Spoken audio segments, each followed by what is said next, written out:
Hello, I'm Crystal Nichols. For those of you that don't know me, which there's a lot of you all now, I feel like I don't know a lot of you. Today I am going to go over something that I would have found very useful whenever I was new. The transaction flow, and we're doing just the buyer side today.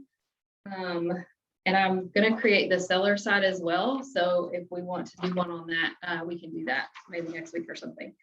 And I'm going to also preface this by saying every single transaction is different. And if I put every single what if on this thing, it would get like this wide. So I put the major ones on here, but we're going to go over it. And it's really weird to stand here and talk with very few people watching. So if you have any questions, let me know. And we can make this better. I did come up with this myself and I'm very proud of it, because I'm not a digital person and I think it's pretty. And Paul is in here. So by the end of this, Paul is going to be able to represent a buyer, even though he doesn't have a real estate license, correct? Correct. Okay, I didn't think so. Okay, so to start, we'll also email this out afterwards so everybody can have a copy of it if you want. But up at the very top, I put first. The main things that I ask a new buyer is I make sure they're not working with any other agents. And I specifically ask them that question, because if you don't, you can show them a few houses and then they go, oh, I already have an agent. So don't waste your time. Also make sure they're either pre-approved with a trustee lender, or if they are a cash buyer, make sure they do have a proof of funds. And then I always try to just have a list of exactly what they're looking for. So you can set up searches in Flex to try to help them find the ideal property. Obviously, with them having access to everything these days, they send them to you sometimes before we can even find them. But I love it when I find it for them. So then obviously the first step is show properties. And we set that up in showing time. I always check the agent info before I set it up, just to make sure there's not anything weird in there. If there's a deadline, you don't want to request a showing for after the deadline. And then I check the seller's disclosure and any other documents they might have on there. And I send those out to the buyer before I ever show them the house, because if it's awful, or if there's something on there that's going to be a deal breaker for them, as soon as you send it to them, don't waste your time showing the house. So I send them that buyer's, the seller's disclosure, and then also if there's anything else on there that they've attached that you think is important, or if it's somebody that's very particular about location, I do like a Google Earth picture and try to star it to show them exactly where it's at. So if it's backing up to a huge highway or apartment complex and they're not going to like that, again, save yourself some time of not showing it to them. Because I'm sure we've all had properties that you get to the house and you don't even make it through the door. They're like, nope, this is definitely not the one. So save yourself some of those. So then obviously if you find the one they want, then the next step would be write the offer. And then over to the right, you can see that the things that you will do in .loop that you submit to the listing agent are the offer to purchase, the seller's disclosure, lead-based paint if it's necessary, the earnest money deposit, like a picture of it, and the pre-approval or proof of funds. So those are the things you have to have when you send the offer if you want to be taken seriously. Don't just send them the offer with nothing else. In my opinion, if you're up against a whole bunch of other ones and you're not seeing everything they need, it kind of knocks you down a peg immediately.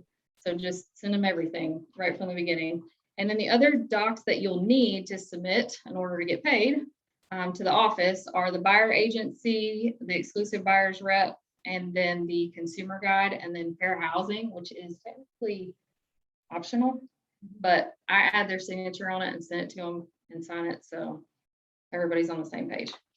And then over to the right, if they counter you, counter it back, whatever it takes to get to the other side to get it accepted. So once it's accepted and all parties have signed it, I'm not going into all the details on that because that's not what this class is. So once you have all those documents signed and it's accepted, Then I submit all the docs in .loop so that if you miss anything, there's somebody else double checking. So that way you can just fix all the errors right at the beginning if there are any. So the next step would be if they are financing, if they're getting a loan, then I immediately send that final contract to their lender so that they can get started and to say, if you need anything else from me, let me know, so that you're opening up that line of communication immediately. Some lenders want a copy of the seller's disclosure too, and some don't. I don't know what the issue is with that, but I don't send it unless they ask me for it. And then if they're a cash buyer, I send that final offer to the attorney. And if it's a cash buyer and they want an appraisal, because again, there's not a lender to order that appraisal, then you have to help your buyer order the appraisal too. And then after that would be inspections. And below that it says skip it if it's as is, which is in this crazy market that happens sometimes. Otherwise, if you're doing inspections, you need to help your buyer get that scheduled.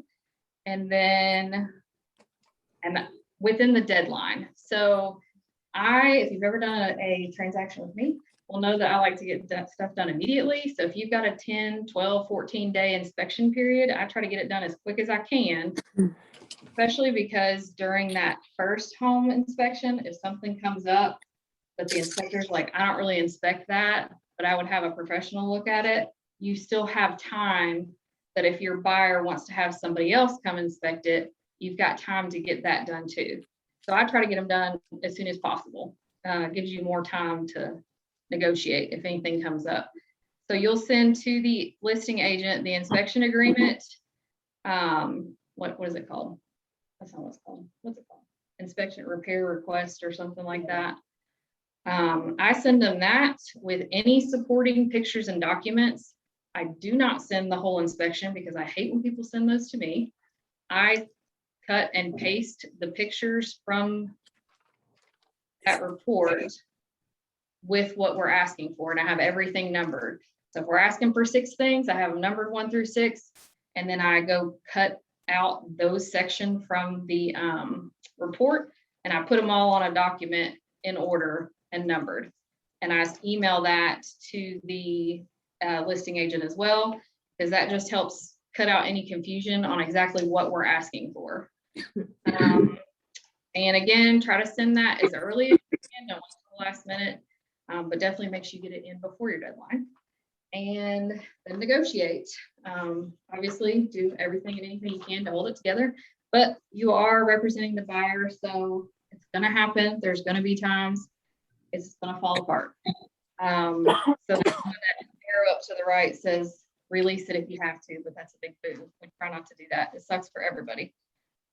But otherwise, other than that, once you get through inspections and all parties have agreed on what they're fixing, what they're not fixing. And then again, if they're not asking for anything, you still send that document with that top box check that says we're not asking for anything. And then next step would be appraisal, which again, this is done. Your buyer's lender requests the appraisal, and the appraiser calls the listing agent. In my opinion, one of the most important parts of being a real estate agent is communication. Like, you literally have to make sure everybody else is doing their job to keep it on time. So I'm the squeaky wheel, and I will be bugging the listing agent. Have they called you yet to schedule the appraisal? And if they haven't, then it gets them working too. So that way, if it hasn't been done, then I'll keep bugging the lender. Like, have you ordered the appraisal? What are you waiting on? Come on, let's get it going. And then obviously, if it's a cash deal and they don't want an appraisal, you don't have to do this step. If it comes back under, which, knock on wood, I've never had one. Not yet. But if that happens, then obviously you renegotiate again. Usually if it's off just a little bit, then the seller, will agree to just lower it to that price. If it's way off and you even agree that it's way off, then you can do, what's it called? I can't remember what it's called, but like, you're basically fighting it to get them to change it. So they'll ask the listing agent for what comps they use. So you can work together with the listing agent to try to get that appraisal something better that both parties can mutually agree on. And there are times that they won't change it, and buyers can switch lenders and they'll get a whole new appraisal. And then sometimes it works. But if it's VA, it sticks with the house or something like that for I don't remember how many days. 90 days. You can contest it. Yes. You have to prove that it was wrong. Yeah. And then they have to agree, the lender has to in-house appraisal. Yeah. If they agree that it's wrong, then I'll ask them. Okay. I asked the lender, how often, when people contest it, do they actually get it to be reverted? And she said 10%. Oof, geez. Yeah, so hopefully you did your homework representing your buyer, and it's not that far off. This market's stupid in my opinion, so, but that's why we're seeing all these appraisal waiver and gap coverage and all that kind of stuff. Anyways, once you get past appraisal, everybody's happy. Then I do the wood insect inspection, not just termite, which we're all really bad at calling it that. I do it after all of those steps because this is the one inspection that does not have to be done during your inspection period. It's only like 50 or 60 bucks, but you might as well save them that 50 or 60 bucks if it happens to fall apart during one of those other steps. So then as long as they want one of those, then you help them get that ordered, get that done. Those are usually super quick and easy. And then these kind of like all happen at the same time, but I put arrows between them. This is when you want to remind the buyer of when we're planning to close, help them get all the numbers they need to get all the utilities transferred to their name on the day of closing. Because I've heard water right now, for some reason, it's super far behind. It takes like 10 days to get it switched. And then during all of this, you're still keeping in touch with the lender to make sure that CD goes out to the buyer. It has to go out to them technically 3 days prior to closing.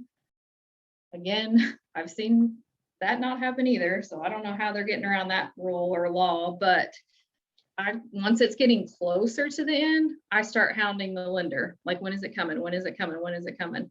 And then like, if I know we're closing on Friday and it's Tuesday, I'm hounding them. Like, when are we going to get it? We have to get it in order to close on Friday. And then it's funny that as soon as you start hounding them, then they send it out. And then at this point, you want to make sure to send Melissa an email to request your earnest money deposit back.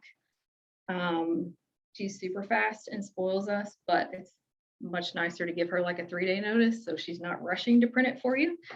And then schedule your final walkthrough, which should be done within 48 hours of closing. I like to do it like the day before. I don't like doing it the day of, just in case there are any issues. You have a little bit of time to fix it, but I don't like to do it really far in advance because things can happen between that final walkthrough and the closing. Before going to that final walkthrough, if there were any repairs done, I've already asked that listing agent for receipts for anything that they had done, and then make sure you also get your buyer to sign the final walkthrough. And then closing. So before closing, I print out all the signed documents, everything that they've ever signed for me during the whole transaction. I print it all out and I put it in one of our pretty closing pouches with my card in it because they like them because they're sturdy and thick, and then they'll put all their closing paperwork in it and they keep it forever, and it's got your card on it. And I think they're like $4 is what the cost of those is. And then make sure you got that earnest money check and a closing gift if you're taking one. So then at closing, make sure that your buyer gets their keys, any openers, anything and everything they might need, so that hopefully you don't have to keep being the go-between after closing. Make sure you get a signed Alta because you need that to get paid, and get your commission check. During all these steps, especially at the beginning, after everything's signed, I submit it for approval to make sure that's all that stuff's in there correct. After we get their inspections, I submit that one to make sure it's done. So that basically when I leave a closing or even at the closing, I use the Genius Scan app in my phone, and scan in the Alta and the final walkthrough and submit them. So that basically when I walk in with the check, everything else is already done. So then you can get paid faster.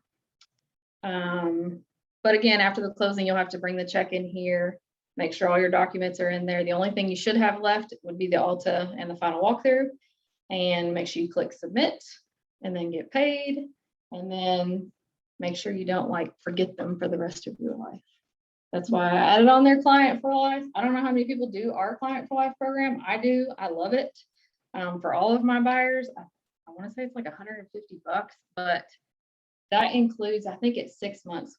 They mail them a Lowe's gift card, but they mail them other things too. And it's like a handwritten thing. So even though it's not my handwriting, they don't know what your handwriting is. So I love when I get those texts from my clients that are like, oh my gosh, thank you so much for the card. And I'm like, oh, you're welcome. And I'm like, I don't even know what the heck the card was. So we all get busy, and it's hard to remember to do all of those things, but the best clients are return clients, and make sure you thank them.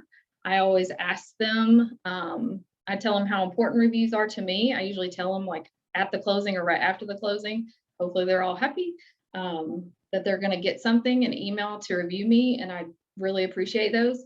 I found out that if I tell people that, then they do them. If I don't, then they don't. And I think it's just, I don't know, people don't want to take the time to do it. They don't think that we're looking at them. They don't think it matters. They just think that it's spam, whatever it is. So if I ask them to do them and tell them that it's coming, then they all seem to do it. And we love those reviews for advertising purposes. And then obviously just keep in touch with them. So that way you can sell their house when they need to sell it in a few years, which they're buying it right now. Ask them to wait at least 5 years. Can y'all think of anything else in there that I missed?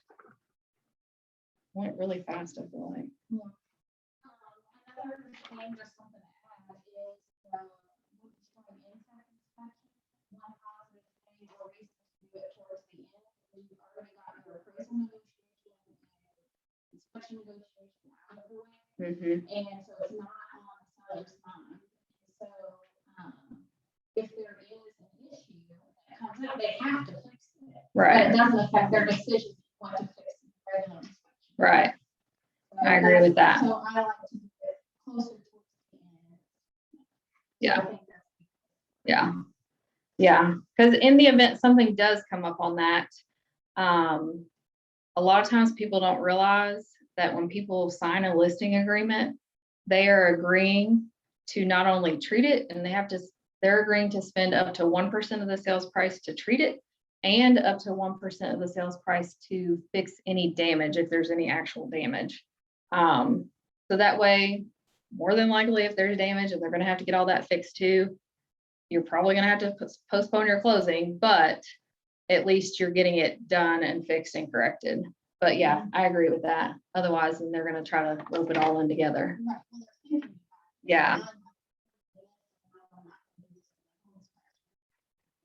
Yeah. Yep. Agree. Anything else? We talked about doing the pictures. I do that as well, but how do you do at the top of the agreement form, page 1 of however many, and pictures in that? I try to do it a multiple of different ways, because to send it through Dotloop, it has to be a PDF. And I usually just copy and paste them and stick them all in like a Word document. And then I usually just email it to the agent, and I literally email them at the same time. So I have the email all ready to go saying, hey, here's all the pictures that coordinate to everything that we're asking for. And on that agreement form, in parentheses, I put pictures emailed, pictures emailed, pictures emailed. So that way, if the listing agent is showing it to their client and they see that, they'll say, well, I want to see the pictures. Where are the pictures? So that way they don't try to not show it to them. Not saying that anybody would do that, but just so everybody's on the same page. So that's been the easiest way for me to do it. But again, I have that email all ready to go. So that way, when I click share on the inspection agreement repair form, I also then hit send and send them that email at the same time. So they're getting them at the same time. That's how I do it. But I've seen other people do it the other way. Yeah, yeah, yeah. Yeah, you can do it either way. I mean, I guess technically to keep it all within loop, it's probably a little bit more official, I would say. What else? Can you think of anything else? Mm-hmm. Mm-hmm. Yeah, you don't have to. No, I just do because it takes 2 seconds. Yeah, to add it on there, and then like nobody can ever say you didn't share it to them.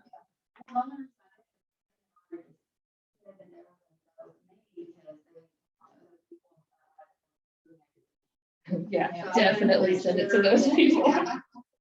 Yeah. Yeah. Okay. All right. I don't know if there's anybody else on here, Meg. Did you have any other questions?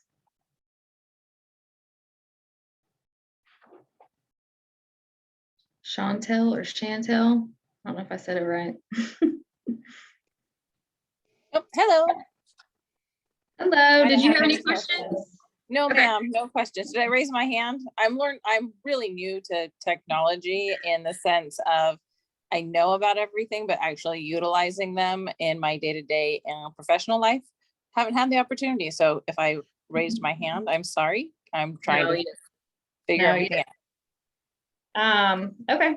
Well, we will email out this document to everybody so they will have it if they want it, and y'all can write all over it and make it better if you want. I just came up with this myself. Thank you. Thank you. Y'all have a good day.